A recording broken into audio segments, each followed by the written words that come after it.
Welcome to Toni Unleashed, the podcast where we unleash the truth about all things pets. Our research and anecdotal evidence matched with pet expert interviews will help you help your pet thrive. We are here to answer questions, divulge information, and spread awareness about what's really going on in the world of pets. I am your co-host, Emily Taylor, pet nutrition enthusiast. And I'm Toni Shalasky, owner of Healthy Pet Products with 3 locations in the Pittsburgh, Pennsylvania area, and recently expanded to Port Charlotte, Florida. Welcome to the show. All right. Hello, and welcome back to another episode of Toni Unleashed, the podcast. Today we have an incredible story to share with you, and it is a story about heartbreak, fear, triumph, and never giving up. This is one of our favorites, human customers and dog customers, but she's been a longtime customer here, and her name is Katherine, and she's going to share her story about the journey it took to heal and support their dog, Mazie, after she lost mobility in her back legs. So, Katherine, welcome to the show, and we're so excited to have you. Thank you so much. All right, let's just dive into it. Let's get started. Let's start at the beginning. And where and when did you get Mazie? What kind of dog is Mazie? What does she look like? How old is she now? How old was she when you got her? And just give a little background of where your story started. Yes, for sure. So we got Mazie in November of 2016. I had just graduated college, moved back from Nashville, and my family decided to get a dog. No one in my family had ever had a dog. We never had one growing up. My parents never had dogs, like any pets. So this was going to be our very first pet. And my sister, Teresa, ended up seeing this dog online that was being rehomed. And we went to go meet her. She was about a year old, we were told. And they said she was a Beagle Lab mix. So she looks like, she has a long body, short legs. She's about 35 pounds. She looks like a little yellow lab, I guess. But we just say she's a hound dog mix. Mm-hmm. But so we went to go meet her. We saw her picture online. We thought she was so cute, and it said she was already house trained. So we're like, yes, this would be a great first dog. We didn't want a puppy. So we went to go see her. We all fell in love with her, and we took her home. So she was around a year old. So now she's 7 years old. But she was being rehomed because the guy said that she was too high energy for his older dog. So she definitely, we did no research whatsoever about any dog breed, but she was high energy, which was great for us because we go hiking and we do a lot of, activities, and she was always up for anything. But we were told we were her third home. Wow. And yeah. Aww. And she really, besides just being high energy, she didn't have any behavioral issues, but so we were given no vet records. We had nothing. We just had a rabies tag that I called the number on the tag. It was disconnected. Wasn't even a number. I Googled the vet clinic. There was no vet clinic. So I don't know if that was a fake rabies tag or what, but we had no records on her. She was day 2, we took her to the vet because she was itching nonstop. She ended up having fleas. She tested positive for Lyme disease. Yeah. She had an active Lyme infection. Her number was 300 something. So we got her. She was on doxycycline for a long time. Got that number down. But since we had no vet records, they gave all the vaccines, they gave everything. Oh, yeah. While she was on antibiotics. Oh, so, no. Yeah. So we knew nothing about anything holistic back then. And the vet was like, well, if she already had the vaccines, it's fine if you give it a second time. And So let's pause there to catch listeners up. So doxycycline is a very heavy-duty antibiotic that is routinely given for Lyme disease. In the holistic world, we don't deny that sometimes we need to use doxycycline, but when it is used, we actually almost like to say we treat the doxycycline as a disease, and we want to support the body while we have to do the doxycycline. So it's very concerning that she had all of her vaccines while on doxy. Yeah. So, and in the rescue world, doxycycline is used as an is used not just for Lyme's disease, but it can be, if a dog needs dental work and they need to be on a round of antibiotics for that, you can do doxycycline. It's a across the board antibiotic that can be used for multiple things in the rescue world. Yeah. So, okay. So doxy, Lyme disease, vaccines. Yeah. So then under what? a year and around a year old. Okay. Yeah. Well, she wasn't spayed, so luckily we waited a few months. She was over a year old when we eventually got her spayed, but we had no idea what to feed her. We asked the vet, like, what food do you recommend? Of course, they recommended Hill Science Diet. So that's what she was on for several years. I think we went from that to like Purina and Rachel Ray Nutrish. Like, she was on kibble, I think, for 3 or 4 years before I found Healthy Pet Products, because I think you guys opened in 2019. Correct. Yep. And Cranberry. Yep. Yeah. So she was on kibble until we started going to your store.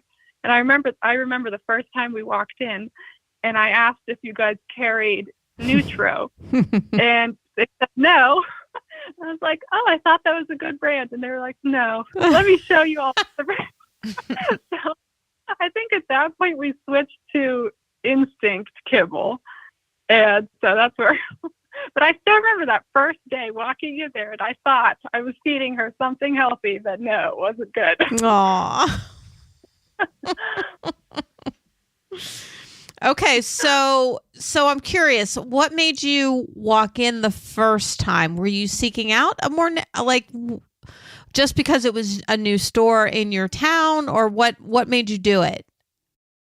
Yeah, just because actually one of my neighbors, I think, had gone to Healthy Pet Grooming. And then this store was opening and she had told me she went to the grand opening. And then it was shortly after that we just started going there. Okay, awesome. And I loved from the beginning that all of the staff are so knowledgeable. And I mean, they walk you through each brand and any product. They know what they're talking about. Any issue your pet has, like they are on top of it and they have recommendations. Oh, that's great. That's great to hear. Yeah, at that point we were just going to a conventional vet, still giving all the vaccines every year. Didn't really know anything else about holistic stuff.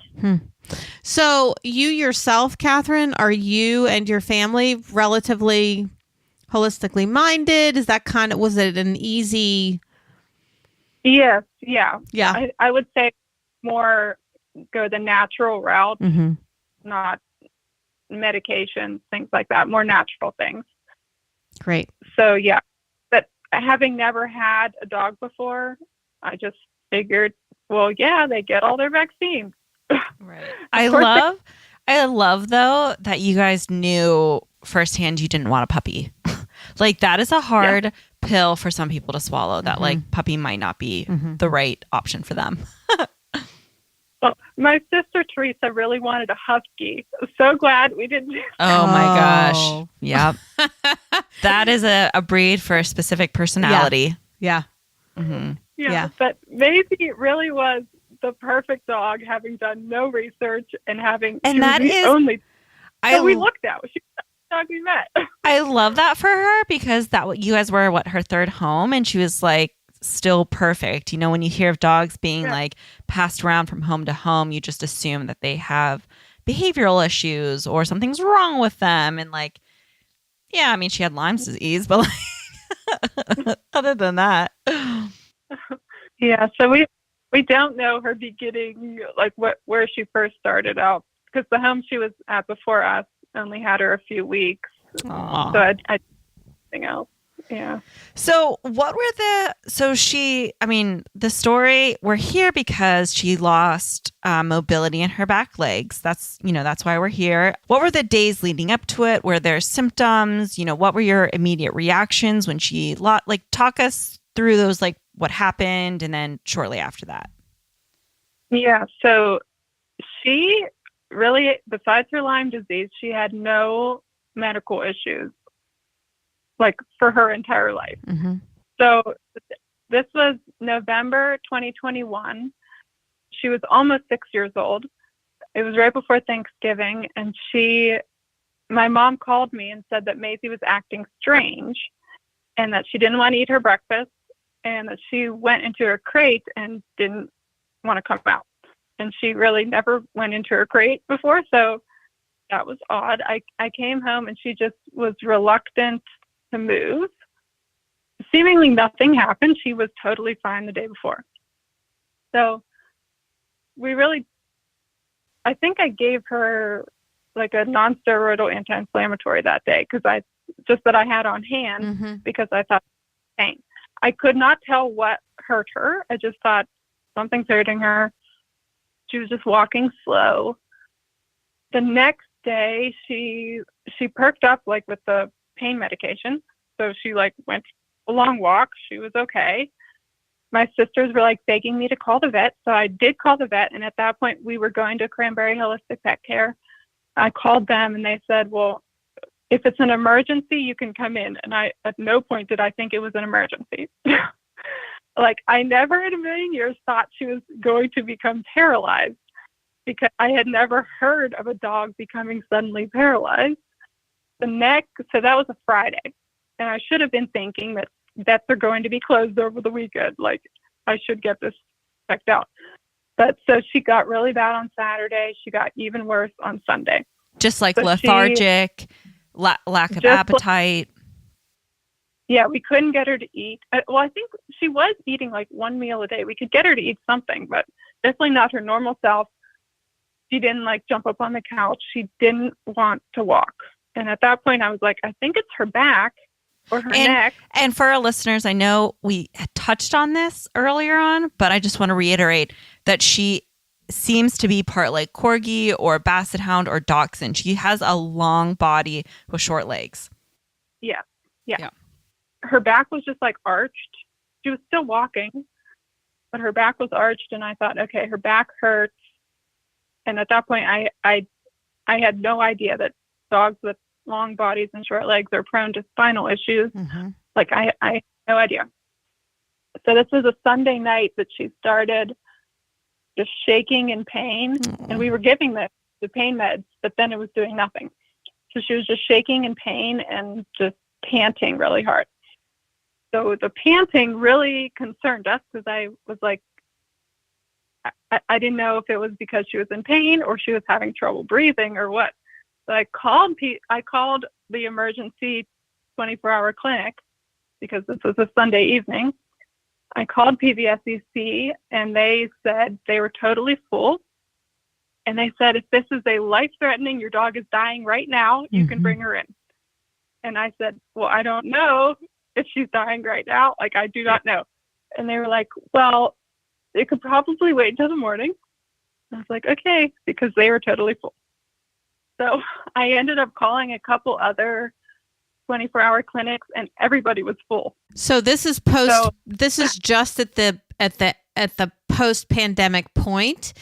And just to catch up listeners, I mean, the veterinary industry was crushed because of short staffing and it's still, to be honest, it still is. No, it's still I mean, if anything, if anything, as a pet owner, you should just know that more likely than not, an emergency vet is going to be full and you're going to have to wait 6 to 10 hours to be seen. And it is really important to establish relationships with your, your everyday vet. So you have someone to call and you have someone to confide in and you have someone who knows your dog from the baseline to be like, yes, this is an emergency or no. Yeah. So all I was talking to was the receptionist who couldn't really tell me, is this a life-threatening thing? So, and later our regular vet, Dr. Morrow, told me in that case, just show up at the emergency clinic if you think it's like, don't even call. Oh. So the mistake of calling so many places that just said they didn't have the staff and they just couldn't take me. Yeah. But I mean, it all works out because the next morning, so Maisie's still walking all this time. The next morning, Monday morning, Maizie wouldn't come out of her crate again for like hours. It was like probably 10 o'clock. And I had called all the clinics we had ever been to, and all of them said they would see her that day. So I chose our current clinic, Cranberry Holistic Pet Care. I think I got a 12 o'clock appointment that day. So by the time we were able to get Maizie out of the crate to take her to the vet, she was dragging her back left leg. Still walking, but she was dragging a leg, which I never saw before in a dog. So I'm like, okay, something is seriously wrong. We got her to the vet. I think we had to carry her in, and we saw Dr. Morrow. We had never seen this doctor there before, but she is the owner of Cranberry Holistic Pet Care. She is a holistic veterinarian that's been in practice for 35 years. We were just lucky enough to get her because there are multiple doctors there. So she saw us, and they kept Maizie for a couple hours. And by the time we came back to get her, she couldn't walk at all. Oh. So Dr. It's all a blur because I remember coming home and my dad saying, what did the vet say? And I was like, I have no idea what she said because Maizie really seemed like she was dying at that point. Oh. And she was just in so much pain, and at that point, she could not go to the bathroom on her own. So when dogs have a spinal issue, I did not know this, but when a dog becomes paralyzed, they lose the ability to urinate and, go to the bathroom on their own. So that creates a secondary issue if your dog can't go to the bathroom. But we took her home. She had received treatment that day. We took her home. My neighbor lent me like a sling because her dog had like an ACL surgery, so she had the sling to support her dog. So we're like supporting Maizie, and she's still walking on her front legs, and we're, carrying her around and stuff. And then the next day she went back to the vet and was hospitalized all day long. And then it was Thanksgiving, so everywhere was closed. The vet was closed for several days. And Maizie, so Dr. Mara is a holistic veterinarian, but she obviously also uses Western medications, uses regular. So, Maizie was on like prednisone, gabapentin, and her pain was able to be under control.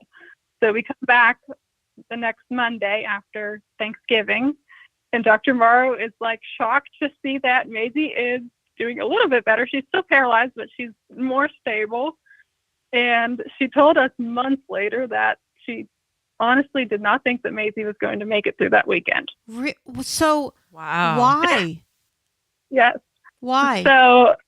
So Maizie, a lot of different things can be going on in the spine, but Maizie had extreme inflammation through her entire spine, almost up like her brain. So that could have progressed to full body paralysis. Yeah. All her organs shutting down. Yeah. Luckily, it did not progress, and we were under the impression that, okay, let's do a few treatments, and maybe she'll be walking by next week. So I usually do so much research online. I read about everything, but for some reason, I did not want to Google anything about dog becoming paralyzed. Or I didn't want to. That's fair. I just wanted to go with what the vet was telling me. So that was the beginning stages, and Maizie ended up being paralyzed for about 5 months. So, yeah. And when did the treatments start, and what was just tell us about all that. So I didn't know it at the time, but Dr. Morrow had treated many paralyzed dogs throughout her whole career, and a lot of them walked again. So she practices acupuncture. So Maizie was getting a weekly acupuncture, electroacupuncture actually. And she was getting weekly chiropractic care. We were doing everything we could to regain nerve function because of the inflammation in the spine that just cut off the nerves. So a lot of times, if you're not seeing a holistic veterinarian, you're seeing a specialist, you're seeing a neurologist who is most likely going to do an MRI and do a spinal surgery, which is very risky, and a lot of you would think if you're doing surgery, it would have a high success rate, but a lot of times the dog never walks again after surgery. They can become stable, but they don't regain function. But at the time, I knew nothing about anything. So I'm like, I'm just going to listen to this doctor. Yeah. I've never met her before, but I trust her, and she seems like she knows what she's doing. So we went back to the vet every week for 5 months. And in the beginning, actually, it took about 4 weeks before Maizie was able to go to the bathroom on her own. So that was huge. And Maizie never got a UTI. She never suffered any of the secondary infections that a lot of paralyzed dogs deal with. Did she teach you how to express the bladder? In the beginning, I think we had to express her, like make her poop, but we did not have to make her pee because we would just touch her and she'd pee. So that was better than the opposite. But she had no control. She was not aware at all. But yeah, it was definitely very hard going from, just having a suddenly special needs dog. Yeah. A lot of the time, dogs are euthanized for being paralyzed because it's not only is it hard on the dog, it's really hard on the owner. So. And it can be financially draining. I think a lot of people are scared about how much it all costs. Yes, if you go to a neurologist, if we would have gone to PVSCC, because I know this from talking to a bunch of other owners whose dogs became paralyzed, and they went to PVSCC and they said it's a $10,000 spinal surgery, no guarantee that your dog will walk again, or you can go home and try some pain meds with no support whatsoever, or you could euthanize them. Yeah, that sounds about right. So the thought of euthanizing her never crossed our minds. It was never brought up at the vet at all. Dr. Morrow, everyone at the vet was just totally calm, like, yes, we're going to treat this. Dr. Morrow doesn't make any guarantees that, yes, I'll make your dog walk again, but she will help your dog. And she was really a great partner in this. And I honestly do not know what we would have done without her. We still go back for monthly chiropractic and acupuncture to keep Maizie moving. So that's an amazing story. Amazing. And it's crazy that it was just all like you weren't even seeing Dr. Morrow initially, that she happened to be the vet available at the time when you needed someone. Yes. So, and the whole reason I found Cranberry Holistic Pet Care is because it's across the street from Healthy Pet Products. Wow. And we would go to the store, and once we switched to raw feeding, I wanted to leave our conventional clinic because I wanted to do reduced vaccines and someone who would support raw feeding. So I was like, I'm just going to go to that clinic over there. It says holistic. So, fair. Yeah. Valid, very, very valid assumption. Yeah. And obviously there was a reason for it. Yes. Yes. So when we would go to the vet, we would come across the street, go to Healthy Pet Products, like after every vet appointment, pretty much. So everybody in the store got to see Maizie, all her progress, because she got a wheelchair, I think, around week 4 of her paralysis. We got her a wheelchair. And at that point, she was able to go to the bathroom on her own, but she still had no movement in her legs at all. But after she got her wheelchair, and she was always a very active dog, so that was huge for her because she wanted to keep going for walks and stuff. So we got her a lot more active after she got her wheelchair, and she started regaining some movement in her legs. And with each acupuncture treatment and everything we would do at the vet, she slowly regained function and strength and took her first steps. So that was November, took her first steps at the end of April. So through all of your connections, like through Instagram and like sharing your story and the other pet owners that you've met along the way who have dogs in similar situations, how many times have you referred them to Dr. Morrow, and how many times have people found success through her? I counted. I have referred 8 people to Dr. Morrow. Not all of the dogs paralyzed, of course, but the one paralyzed dog I referred there, he was a larger beagle mix, Gus. He regained function and started walking again, I would say, within a month. Wow. The other dog, his name's Reggie. He had become paralyzed, went to PBSUC, had the spinal surgery. Still didn't have any movement at all. And I said, you should try to go to Dr. Morrow. They went once. I think they went once or twice. But at that point, they were so tapped out from financially drained. Surgery. Yeah. So, but she even said just meeting Dr. Morrow made her so much more confident in her ability to care for her dog. And she was more confident that she would be able to continue this journey, even if her dog never regained function. Right. It was going to be okay. Right. That the alternative is not euthanasia. That the alternative is like. Well, I think that's one of the big messages, and why we wanted to have you on, Katherine, is to be able to reach as many people as we can. That, you know, there's more to a paralysis than just doing surgery and just euthanasia and just gabapentin and steroids. And also, I mean, emergency vets have 1,000% have their place in this world, and a lot of that relies on their technology. They have MRIs, they can run tests, they can do blood work, they have specialists, they have specific surgeries that they can run, which are oncology, I mean, ocular exams, everything. You know, I mean, it's okay to get second opinions, even though it's, you know, a specialty clinic and a specialty vet. It's definitely okay to seek out other opinions and options out there other than the most expensive stuff. A lot of people thought like we'd been to a bunch of clinics and then we finally found this holistic doctor that could do something, but that was not the case. She was the one and only person we ever saw.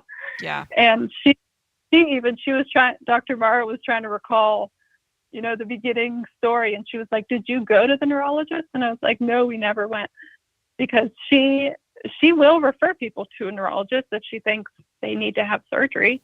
But Maizie was in such dire shape, and to have an MRI, they have to be under anesthesia.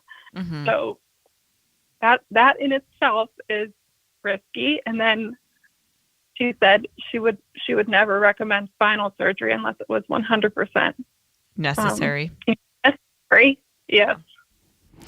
So Maizie once a month has acupuncture, chiropractic adjustments, and I know she is on raw food.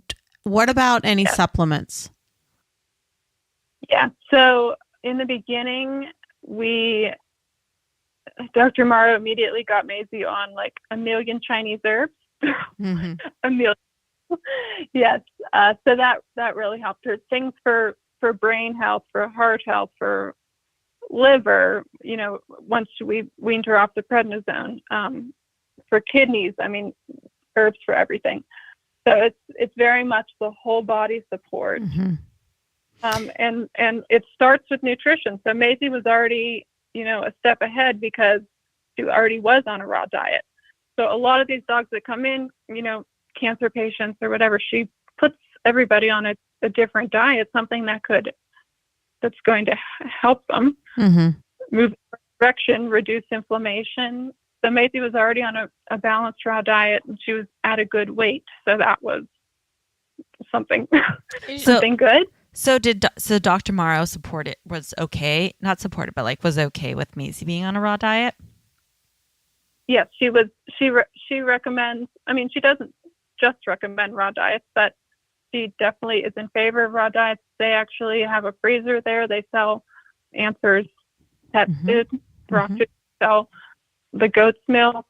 So she was 100% in favor of a raw diet for Maizie. So we did all the Chinese herbs. She put her on CBD. Maizie had never taken any CBD, but we started that right from the beginning, mostly for pain control in the beginning and reducing inflammation. But she's still on CBD now. And we switched to the CBD dog health that we talked to you, Toni, about that. Yep. Maisie's doing really well on the CBD dog health ease formula. But because, I mean, I think it's good for pain control and for helping her strength. Because, I mean, her paralysis is 100% resolved. She has no paralysis, but she still has kind of reduced strength in her back legs, especially her back right leg for some reason. So she was on lion's mane mushrooms for, brain support. She was on vitamin D, choline and inositol for her nerves. So yeah, I think she was on Chinese herbs for over a year. We're not taking any right now, but. What about a glucosamine and chondroitin or any type of joint support? She is on a deer velvet supplement. Oh, I did know that. Actually, you guys posted that and I looked into it. And yeah, it's expensive. Source. Yeah. It's really expensive and you have to have very specific, like well-sourced. Yeah. So this is like New Zealand deer velvet. The one that Maisie's on has like green lip muscle loss thing. So that's for like her spinal health and her joint. Great. We tried the Mayo's muscle formula. Have you guys heard of that? The what? Super Zoo. It's Mayo's. It's it's from Germany and it's the germinated egg and then they produce it post from the farmer. MIOS? Yeah. Yeah. Okay. Sorry. Go ahead, Katherine. It's supposed to help with muscle mass and muscle atrophy. I remember. Yep. Yeah. Because Maizie lost 5 pounds just from her muscles atrophying. So once she started walking again, we really had to build that strength up. Oh, I forgot to say, she did underwater treadmill a lot. Oh, yeah. Yeah, that hugely helped her. So we're trying to build her muscle back up because she can run extremely fast. As soon as she started walking, she started running too. So, and jumping, but she very much uses her front legs to push off to do things and dogs should be pushing off their back legs. Yeah. She does that. So we were like, let's try to see if we can get some more muscle in her back legs. So we tried the Mayos, but unfortunately, Maizie just gained a lot of weight, not in her muscles. So Dr. Morrow was like, no, let's not do that. So what about on that healing journey what about energetically?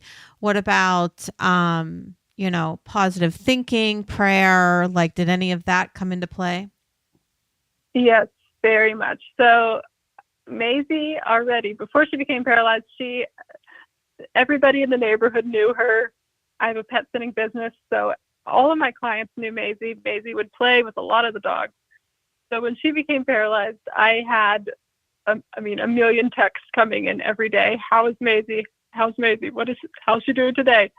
So she had a lot of people praying for her, checking in on her. So I started posting on Instagram, her journey, just to really document for ourselves because I was videoing her every day because it's hard to see the progress.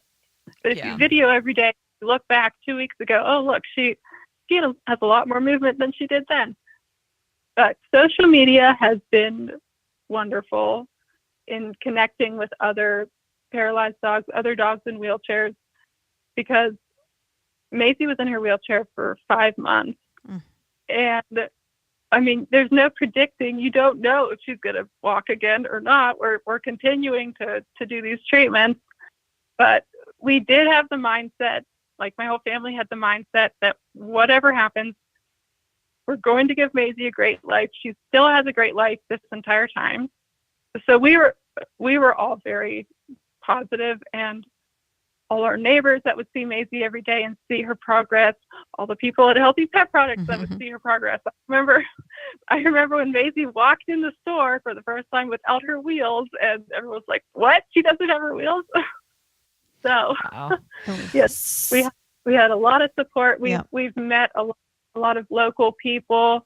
Started working with a local nonprofit called Joey's Paw. They provide prosthetics and wheelchairs for dogs all over the country and the world. But I mean, I really wanted to reach out to people who were going through the same situation where their dog becomes suddenly paralyzed, because it's really scary and it's hard. So I like to reach out to people and just show some support and give them some hope that your dog might be able to walk again. We've actually influenced a lot of people to try holistic, to try acupuncture and osteopathy and chiropractic, because a lot of people were just fed up that say there's nothing you can do. Yeah. When there are things you can do to help. Yeah. Yeah.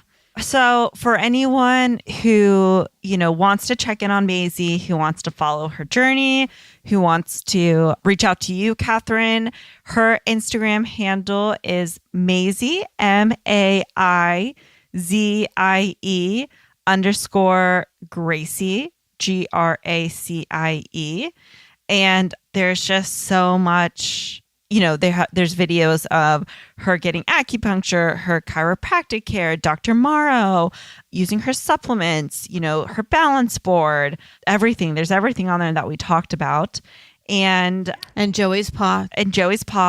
Also on Instagram. Yep. JOEYS PAW. Yeah. So, I mean, I have witnessed Maizie's journey. We all have at Healthy Pet Products, and which is one of the main reasons, Katherine, that I wanted to have you on to tell Maizie's story, so that we can spread the word that there's other answers out there. And our message with this podcast and with Healthy Pet Products is just question everything and don't take no for an answer. Right? Yes. Yeah. Yes. And so much of it has to do with the owner attitude, I would say, because if you're already in the mindset that this is really hard and I don't see a light at the end of the tunnel, and then you go to a vet and the vet says, yeah, it's going to be hard, and yeah, the best thing would be to euthanize, then you're going to probably do that because that's what the vet is saying. But if you're in the mindset that we are going to do everything we can and your dog is going to get better, chances are they'll get better. Yep. Because you will make it happen.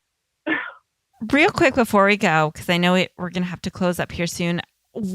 Did you get Maizie and then you got into pet sitting, or were you a pet sitter and then got Maizie? And also, how did it sounds like you, even though you guys adopted Maizie as a family, how did you become the head person, the head contact, the head decision maker for Maizie? Well, I became the head decision maker when I said we're going to be raw feeding and we're going to be good. But yeah, I got Maizie in November of 2016, and I think I started pet sitting the next summer because Maizie really bonded to me, and I was like, oh, I have never had a dog before. This is so awesome, and I was like, wow, I love dogs. So I just started pet sitting as a side hobby, and then there was such a demand that it quickly grew to full-time business. So this is going on year 6. Wow. So look at the impact Maizie has had on your life. Wow. I know. Totally changed my life. And my sister Teresa, she became dog obsessed as well. She worked at 2 different vet clinics. She worked at Cranberry Holistic for a summer, but she worked at a dog kennel for 5 years, and now she is an accountant at Animal Friends. Oh, so she works there. Great. Oh, I think That's I did. awesome. See that. Yeah. Wow. Go Maizie. Yeah. Right. More ways than one. And more ways than just regaining back leg strength. Katherine, is Cranberry Holistic Pet Center on Instagram, Facebook as well? They do have a Facebook, yeah. Okay. And just to remind our listeners, we are in Western Pennsylvania. So that would be Cranberry Township if you happen to Google where Dr. Morrow is. Cranberry Holistic Pet Center, right? Cranberry Holistic Pet Care is in Cranberry Township, and she also has an office in Elwood City, Elwood Animal Hospital. So that was her first clinic. And then Cranberry Holistic Pet Care opened in 2015, I think. Mm-hmm. So that's the newer clinic, but both of them are pretty much the same with what they offer. Okay.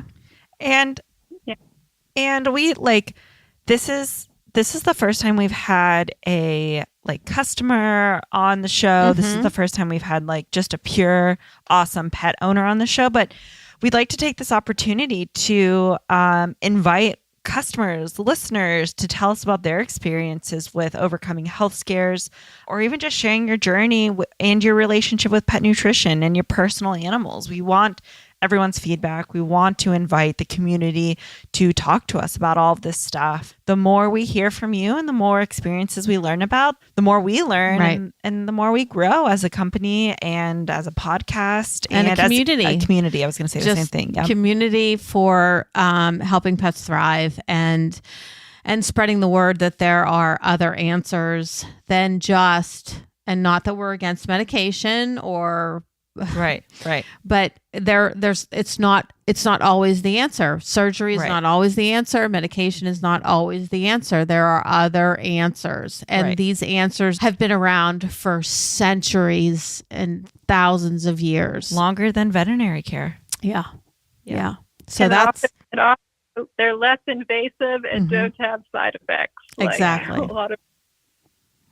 Well, Katherine, thank you so much for being our very first customer on our podcast. It really means a lot to us that you took the time out to tell Maizie's story. I'm so honored. Thank you so much. And Maizie will be seeing you in the store, I'm sure. Yes. Thank you, Maizie. If it wasn't for you, we wouldn't all be here today. That's right. Thanks, Katherine. Okay. Thank you. All right. Bye. Bye-bye.